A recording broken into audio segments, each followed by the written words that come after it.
Assalamualaikum warahmatullahi wabarakatuh. Kita bersyukur kepada Sang Khalik yang telah memberikan kepercayaan bagi kita, pikiran yang baik, yang jernih, ya, kalbu yang insya Allah juga dipandu oleh Subhanahu wa Ta'ala, Allahul Arsyil Azim. Kita berharap selalu di dalam i'anahnya, di dalam pertolongannya, di dalam mengembangkan ilmu pengetahuan dan menyebarkan kepada uh, alam semesta ini semoga jauh lebih baik lagi.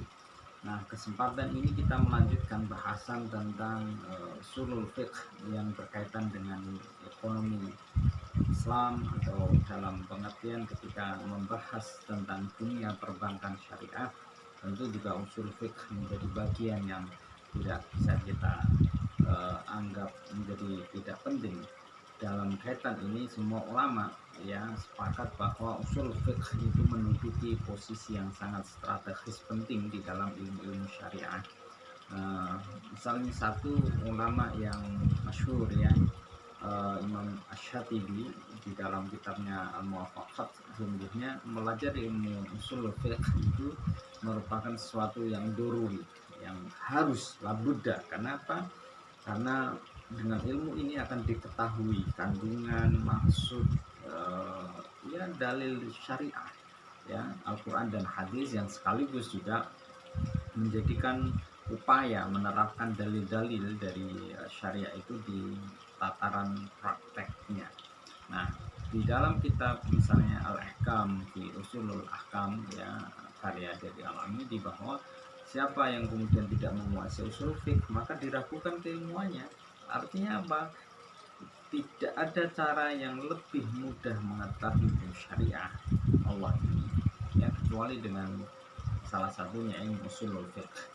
Nah, inilah kenapa kemudian Imam Al-Ghazali juga meneguhkan kepada kita ilmu usul fiqh itu merupakan satu di antara tiga ilmu yang harus dikuasai oleh para ulama, oleh mujtahid ya, di antaranya adalah hadis, bahasa Arab. Nah, termasuk usul fiqh di dalamnya. Sehingga ketika kemudian kita melihat pada sisi positioning demikian, usul fiqh itu merupakan ilmu yang penting yang harus dimiliki oleh para mujtahid atau para ulama tentunya. Tentu di dalam hal ekonomi syariah sesungguhnya bagian dari ijtihad itu menjadi ruang yang sangat terbuka, karena muamalah itu bagian yang al-aslu ya.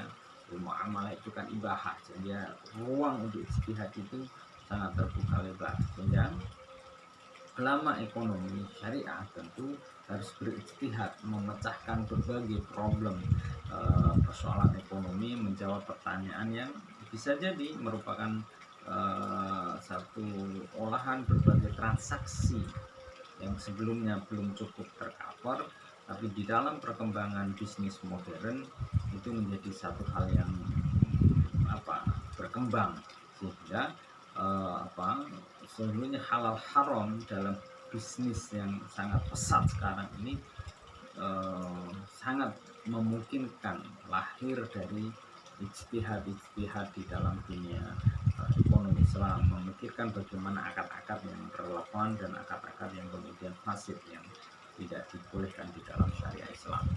Nah, sahabat-sahabat sekalian, dengan demikian maka baik para pengajar ya, dosen, ulama, ataupun kemudian pada sisi-sisi positioning yang lebih khusus lagi, usul fikih ini menjadi satu hal yang harus dikuasai ya.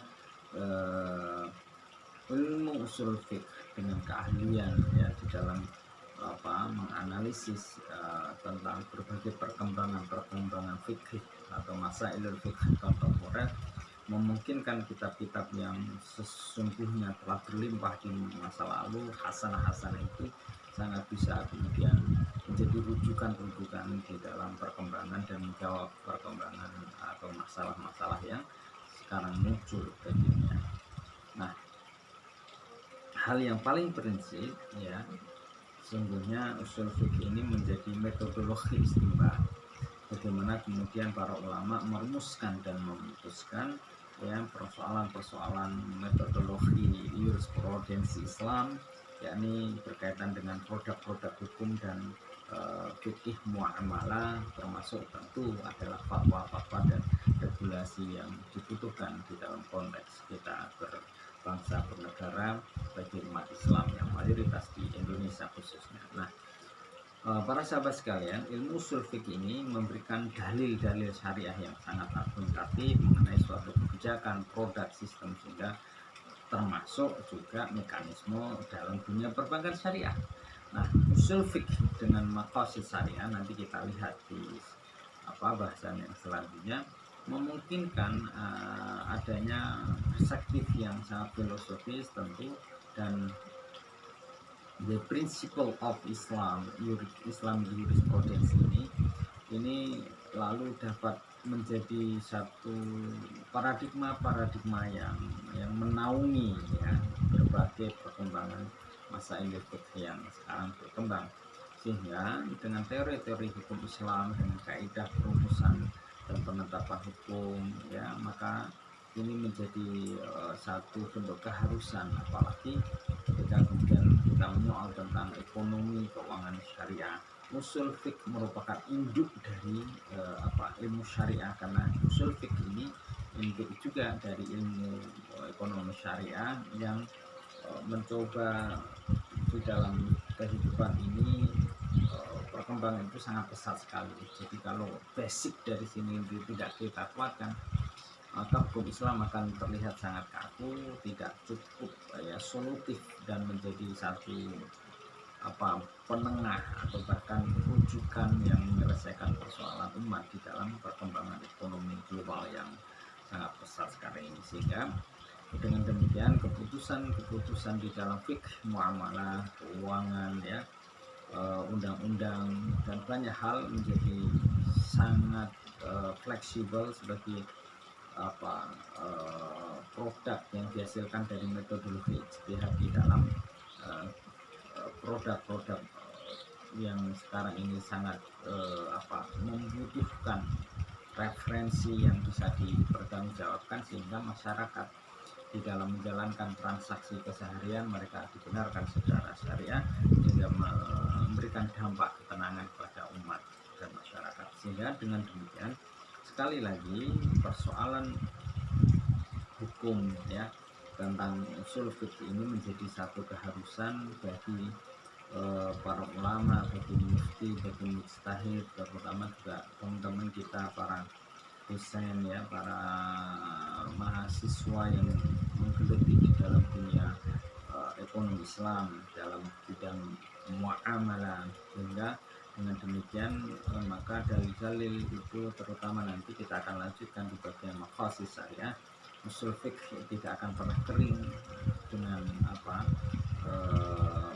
solusi-solusi yang aktual, termasuk juga di dalam menghasilkan keputusan dan ketetapan yang bagus sesuai dengan sumber hukum Islam ya, ini Al-Quran dan tentu Sunnah. Dengan demikian sahabat sekalian, kita lanjutkan ya pada bahasan bagaimana kemudian maqasid syariah dari ruang usul fikih ini bisa memberikan satu bentuk paradigma baru atau kemudian memberikan kekuatan dan ketetapan regulasi yang sudah semakin pesat berkembang di masyarakat kita.